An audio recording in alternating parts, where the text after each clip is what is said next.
कुछ लोग भगवान के होने पर ही सवाल उठाते हैं और रामायण को केवल कहानियों से भरी किताब मानते हैं।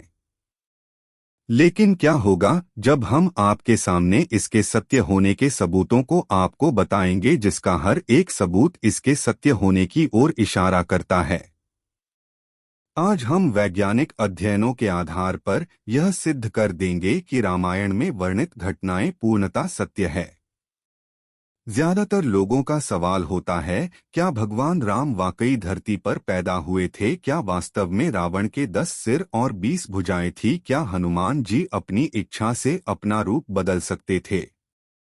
ऐसे ही मन में हिलोरे लेने वाला हजारों जिज्ञासा को हम समाप्त करने आए हैं।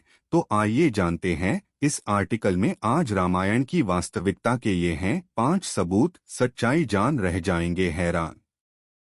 नंबर 1, राम सेतु। राम सेतु को एडम्स ब्रिज भी कहा जाता है। यह चूना पत्थर से बनी श्रृंखला है। भौगोलिक प्रमाणों से पता चलता है कि किसी समय यह सेतु भारत और श्रीलंका को भूमि मार्ग से आपस में जोड़ता था।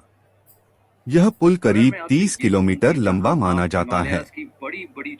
15वीं शताब्दी तक यह पैदल पार करने लायक था। एक चक्रवात के कारण यह पुल अपने पूर्ण स्वरूप में नहीं रहा।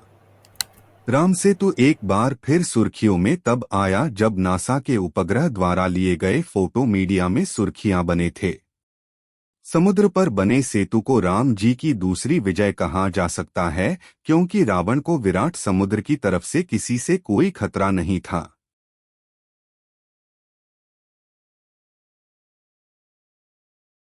नंबर 2, लंका जलने का अवशेष। रामायण के अनुसार हनुमान जी ने समस्त लंका को आग लगा दी थी, जिसके प्रमाण उस जगह से मिलते हैं। जलने के बाद वहां की मिट्टी काली हो गई थी, जबकि उसके आसपास की मिट्टी का रंग वैसा ही है। नंबर 3, श्रीलंका में हनुमान पद चिन्ह। हनुमान जी ने जब सीता जी की खोज के लिए समुद्र पार किया था तो उन्होंने विशाल रूप धारण किया था।